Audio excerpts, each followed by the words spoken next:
Bismillahirrahmanirrahim. Assalamualaikum warahmatullahi wabarakatuh. Alhamdulillahirabbil alamin. Nahmaduhu wa nasta'inuhu wa nastaghfir wa na'udzu billahi min syururi anfusina wa min sayyiati a'malina. May yahdihillahu fala mudhillalah wa may yudlil fala hadiyalah.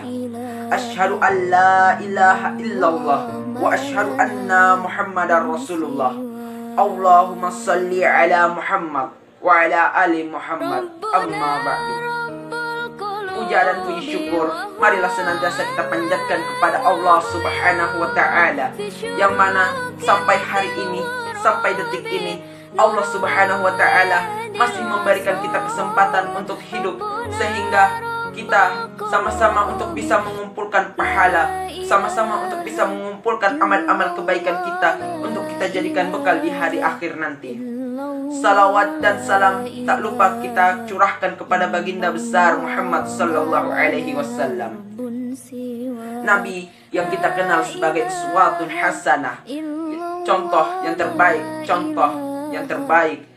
Nabi yang kita kenal pula sebagai khatamul anbiya, penutup para nabi dan rasul. Insya Allah pada kesempatan kali ini saya akan membawakan ceramah yang berjudul Hikmah Tahun Baru Islam 1442 Hijriah. Saudara-saudaraku yang dirahmati oleh Allah Subhanahu wa ta'ala, tak terasa tinggal beberapa hari lagi, tinggal hitungan jari kita lagi, bahwa seluruh kaum muslimin akan menyambut tahun baru Islam 1442 Hijriah. Tak terasa pula tahun baru tahun 1441 Hijriah akan pergi meninggalkan kita. Mungkin inilah yang kita maksud dengan waktu itu berlalu dengan cepat. Siap tidak siapnya kita, yang namanya waktu pasti akan berlalu. Tinggal dari kita, apakah kita sudah benar-benar memanfaatkan waktu itu dengan baik atau belum.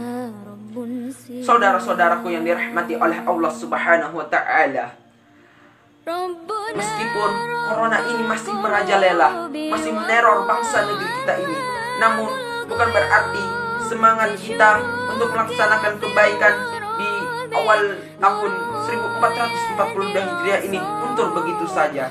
Karena banyak sekali saudara-saudara kita yang ingin sekali menyambut hari. Yang kedua, gelap di dalam lautan, dan yang ketiga, gelap di dalam perut ikan paus.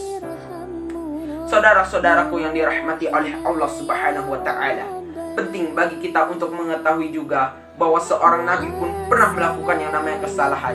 Contohnya saja Nabi Adam alaihi salam, yang mana Nabi Adam alaihi salam pernah terpancing oleh godaan iblis, yaitu ia menggoda Nabi Adam alaihi salam untuk memakan buah kuldi, yang pada saat itu buah kuldi adalah buah yang dilarang oleh Allah Subhanahu wa ta'ala. Namun dikarenakan godaan yang begitu kuat dari iblis, maka hilanglah maka Nabi Adam pun tergoda bersama istrinya untuk mencicipi buah kuldi itu. Maka dari situlah Allah mengeluarkan Nabi Adam alaihi salam beserta istrinya keluar dari surga, dikarenakan telah melanggar perintah Allah Subhanahu wa ta'ala.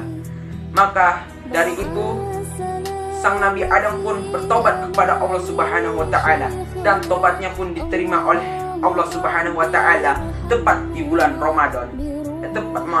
Tepat di bulan Muharram. Lalu pertanyaannya kita adalah, bagaimana caranya Nabi Adam bisa tobatnya ini diterima oleh Allah Subhanahu wa ta'ala? Ternyata diterimanya tobat Nabi Adam ini oleh Allah Subhanahu wa ta'ala dikarenakan Nabi Adam alaihi salam ini memperbanyak dengan istighfar. Istighfar yang dibaca oleh Nabi Adam ini diabadikan oleh Al-Quran dalam Quran surah Al-A'raf ayat 23 halaman 153, posisi kanan bagian paling atas. A'udzubillahi minasyaitonirrajim. Bismillahirrahmanirrahim. Rabbana zalamna anfusana wa illam taghfir lana wa tarhamna lanakunanna minal khasirin. Ya, jadi kita sebagai umat manusia ini harus bisa mengambil hikmah dari kesalahan Nabi Adam alaihissalam, bahwasannya seorang nabi yang dekat dengan Allah Subhanahu wa taala pun pernah melakukan yang namanya kesalahan atau khilaf.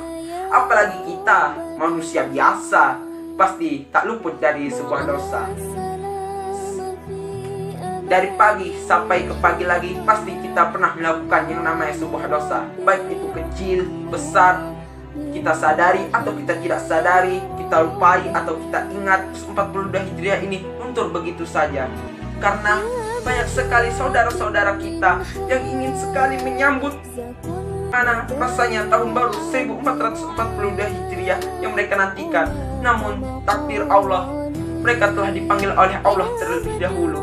Dan banyak pula juga saudara-saudara kita di luar sana yang tak bisa merayakan tahun baru Islam ini dengan meriah, dengan penuh sukacita, lantaran bukan hanya corona saja yang menjadi penghalang mereka, namun bentrok antar negara yang belum pernah tak kunjung-kunjung selesai. Seperti saudara-saudara kita yang berada di Palestina sana, yang mana mereka harus bisa menghadapi betapa kejamnya tentara-tentara Israel yang tidak punya hati kepada mereka. Maka dari itu, marilah senantiasa kita mendoakan saudara-saudara kita yang berada di Palestina sana. Semoga ditambahkan mereka kesabaran mereka, ditambahkan mereka ketabahan mereka, ditambahkan pula mereka keikhlasan mereka dalam menghadapi cobaan yang begitu berat itu, ya Allah. Amin. Ya alamin. Saudara-saudaraku yang dirahmati oleh Allah Subhanahu wa taala, berbicara mengenai tahun baru Islam ini pasti tidak asing lagi bagi kita tentang bulan Muharram. Bulan yang termasuk salah satu dari 4 bulan ini istimewa. Yang pertama bulan Muharram, yang kedua Rajab, ketiga Zulqa'dah, dan keempat bulan Zulhijjah. Kenapa bulan Muharram ini bisa menjadi bulan yang penuh keistimewaan? Dikarenakan di bulan Muharram ini banyak sekali peristiwa-peristiwa para nabi dan rasul yang berhubungan dengan bulan Muharram ini. Contohnya Nabi Adam alaihissalam, yang mana tobatnya Nabi Adam alaihissalam ini diterima oleh Allah Subhanahu wa taala tepat pada bulan Muharram. Yang kedua, Nabi Nuh alaihissalam, yang mana Allah selamatkan Nabi Nuh beserta pengikutnya dari terjangan banjir dengan kapal yang mereka buat atas izin Allah tepat pada bulan Muharram.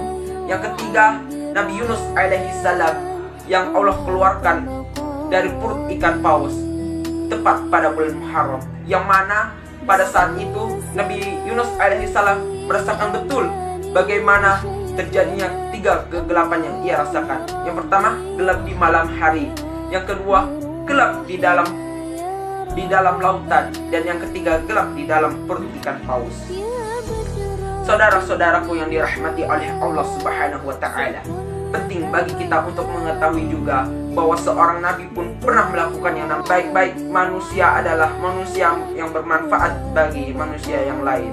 Mungkin cukup sekian ceramah saya tentang tahun baru Hijriah ini.